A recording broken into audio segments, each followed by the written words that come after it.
कुछ हादसे ऐसे होते हैं कि जिनके बारे में कुछ नहीं पता होता कि कब हुआ और कैसे हुआ, और कुछ हादसे ऐसे होते हैं कि जिनकी हर अंदाज से फिल्में और तस्वीर मौजूद होती हैं। हादसे से पहले की भी, हादसे के दौरान की भी और हादसे के बाद रेस्क्यू के वक्त की भी, मगर फिर भी कुछ नहीं पता होता कि कब हुआ और कैसे हुआ। यह हादसा उन हादसों में से एक था। ये M2 मोटरवे के कलर कहार जोन में हुआ, जो मोटरवे का खतरनाक तरीन खित्ता माना जाता है। यहाँ इस तरह के बेशुमार हादसे होते हैं। इस बार फर्क सिर्फ ये था कि सिक्योरिटी कैमरा की फुटेज लीक हो गई और जंगल की आग की तरह फैल गई। फिर हादसे के दौरान की भी और रेस्क्यू के वक्त की भी वीडियो मीडिया तक पहुंच गई और हर तरफ एक चर्चा सा मच गया। कलर कहार सॉल्ट रेंज के करीब एक और खूनी हादसा। मोटरवे पर मुसाफिर बस ब्रेक फेल होने से उलट गई। कलर कहार के करीब हादसा पेश आया है। हादसे में बताया जा रहा है कि ये हादसा सॉल्ट रेंज। पुलिस का और मीडिया दोनों का कहना था कि ब्रेक नाकारा थी। मोटरवे पर मुसाफिर बस ब्रेक फेल होने से उलट गई, मगर गाड़ियों की फिटनेस की जांच पड़ताल करने वाले इदारे मिनिस्ट्री ऑफ ट्रांसपोर्ट का कहना था कि शायद बस तेज रफ्तारी की वजह से उलट गई हो। जब इस मामले ने ज्यादा आग पकड़ी तो इसको हल करने के लिए सरकारी तौर पर एक बार फिर ADCR को ही बुलाया गया।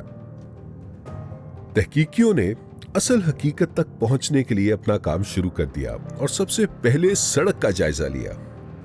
वहां कुछ टायरों की रगड़ के निशान तो मौजूद थे, मगर क्या ये ब्रेक लगाने की वजह से थे या मुड़ने की वजह से थे, इसका तयन करना भी बाकी था। क्योंकि पहली रिपोर्ट में लिखा था कि ब्रेक नाकारा थी, तो बस की ब्रेकिंग सिस्टम की गहरी तफ्तीश करनी जरूरी थी। बसों में दो तरह की ब्रेकिंग होती है, एक हाइड्रोलिक ब्रेक जो तेल से चलती है और एक एयर ब्रेक होती है जो कि हवा के दबाव से चलती है।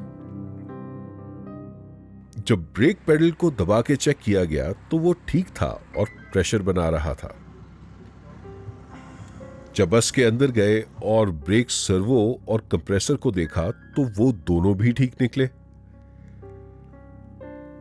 मगर जब दोनों इंजीनियर गाड़ी के नीचे घुसे तो देखा दोनों टायरों से तेल निकल रहा था। ये तो वाकई ब्रेक फेलियर का केस था। मगर ये दोनों यकसा कैसे लीक हो गए? एक वक्त में तो एक ही ब्रेक नाकारा हो सकती है, और फिर ये भी कि ये तेल के छींटे टायर के साथ घूमे नहीं थे। अगर लीकेज उस वक्त हो जिस वक्त गाड़ी चल रही हो तो तेल चारों तरफ घूम जाता है, और अगर गाड़ी खड़ी होने के बाद लीकेज हो तो सीधा नीचे गिरता है। इसको देखकर तो ये लग रहा था कि ये हादसे के बाद कहीं निकला हो। और एक और बात, ये तो थी ही एयर ब्रेक वाली गाड़ी, इसमें तेल तो होता ही नहीं है, फिर कैसे लीक हो गया? ये तेल तो तफ्तीशियों को किसी ने गुमराह करने के लिए डाला था ताकि इंक्वायरी का मुंह मोड़ा जा सके, और जिसने भी डाला था वो तो तेल की बोतल भी वहीं फेंक के चला गया था। ये ब्रेक फेलियर की कहानी नहीं थी, कहानी तो कुछ और थी। अब अगला शक था टायरों पे। टायर अगर हादसे से पहले फटे और हादसे का बायस हो तो मुख्तलिफ अंदाज में फटता है, और अगर हादसा होने के दौरान किसी चीज से टकरा के फटे तो मुख्तलिफ अंदाज में फटता है। इस बस के टायर को देखकर तो ये लग रहा था कि ये हादसे से पहले फटा है और वाकई ही हादसे का बायस है।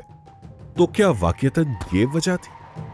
ये टीम के लिए बहुत बड़ा सवाल था, क्योंकि वीडियो से कुछ और लग रहा था। खुशकिस्मती से जो सामने से आने वाली गाड़ी की सवारियों ने वीडियो बनाई थी, उसमें एक सबूत मिल गया। एक मौके पे टायर फटता हुआ नजर आ रहा था, और यह उस वक्त हुआ जिस वक्त बस तेजी से मोड़ काटते हुए आधी उलट चुकी थी और सारा वजन एक टायर पे आ चुका था। हकीकतन टायर हादसे से चंद सेकंड पहले ही फटा था, मगर हादसे का बायस नहीं था। तो फिर हादसे का बायस था क्या? अब रहा सवाल तेज रफ्तारी का, तो रफ्तार ढूंढने के बहुत सारे तरीके होते हैं। तेज रफ्तारी से मुड़ती हुई गाड़ी सड़क पे एक निशान छोड़ देती है, जिसे स्टेयर मार्क कहते हैं। ये स्टेयर मार्क था। स्टेयर मार्क का ब्रेकिंग से कोई ताल्लुक नहीं होता, सिर्फ मुड़ने से ताल्लुक होता है और इसकी गोलाई रफ्तार बता देती है। मगर इस वाकये में एक और आसान तरीका था। इसकी तो फुटेज ही मौजूद थी। फुटेज में कुछ साकिन चीजों का आपस में फासला नापा जा सके और वीडियो में उस जगह से गुजरने का वक्त देखा जा सके, तो रफ्तार बाआसानी निकाली जा सकती है। जिस सड़क पर हद रफ्तार 40 किलोमीटर फी घंटा है, उस पर यह बस तकरीबन 110 किलोमीटर फी घंटा से सफर कर रही थी। आखिरकार वजह हादसा तेज रफ्तारी और लापरवाही ही थी।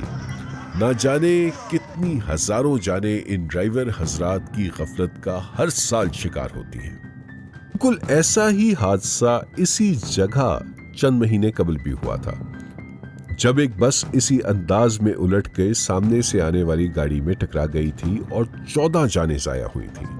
कलर कार के करीब हादसा पेश आया है। इस हादसे में बताया जब ये तफ्तीश जारी थी तो एक और ऑयल टैंकर इसी मोड़ पे उलट गया था। इंटरनेट पर भी इसी चौक पे होने वाले बहुत सारे हादसों की फिल्में मौजूद हैं।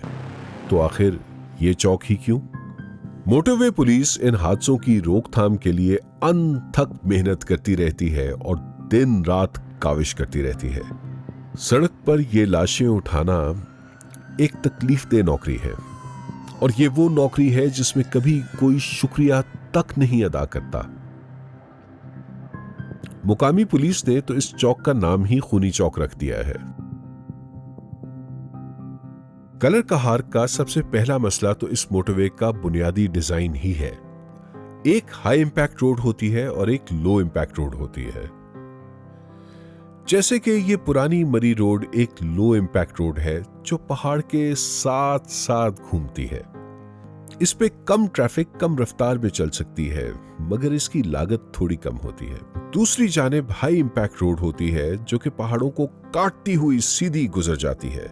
ये महंगी तो होती है, मगर इसमें बहुत सारी गाड़ियां बहुत तेज रफ्तारी से महफूज सफर कर सकती हैं। उन कौमी शाहराहों को जिन पे बहुत सारे ट्रक और गाड़ियां चलनी हों, उनको हाई इंपैक्ट रखा जाता है। जैसे कि ये हजारा मोटरवे इसकी बहुत बेहतरीन मिसाल है। कलर कहार का डिजाइन बहुत ज्यादा ट्रैफिक के लिए बहुत लो इंपैक्ट डिजाइन है। अब अगर इस चौक की ही बात करें तो एक मसला यह है कि स्पीड कैमरा इस चौक से 1.5 किलोमीटर पहले लगा हुआ है। ड्राइवर लापरवाही करते हुए आगे सीधी सड़क को देखकर रफ्तार बढ़ा देते हैं, क्योंकि ये मोड़ बहुत देर तक नजर ही नहीं आता। सड़क का डिजाइन करने का असूल यह है कि कभी भी डिप के बाद टर्न नहीं रखा जाता, या इंजीनियरिंग जुबान में वर्टिकल कर्व के बाद हॉरिजॉन्टल कर्व नहीं रखा जाता, क्योंकि जब ड्राइवर सड़क की गोलाई अबूर कर रहा होता है तो वो मोड़ देख ही नहीं पाता, और जब वो मोड़ देखता है तो बहुत देर हो चुकी होती है। इस मोड़ पे ये कहानी ना जाने कितनी बार एक साल में अपने आप को दोहराती है और कितनी जाने साथ ले जाती है। और ये मोटरवे की 27 साल तारीख में पहली बार है कि इस चौक पे इतनी गहराई से एडीसीआर ने तहकीक की है। और इससे पहले क्योंकि वजह हादसा हर दफा ब्रेक फेल, तेज रफ्तारी और लापरवाही लिखी जाती थी, तो पुलिस इन्फोर्समेंट बढ़ाई जाती थी, मगर मामले का हल नहीं निकलता था। और इसीलिए हादसात की तहकीक करना इतना जरूरी होता है, क्योंकि जब असल हकायक तक पहुंचा जाता है तो तभी सही इक़दामात लिए जा सकते हैं और तब ही हादसों को दोबारा होने से रोका जा सकता है। बहैसियत कौम, जब तक हम अपनी गलतियों से सीखेंगे नहीं, तब तक गलतियां दोहराते ही रहेंगे।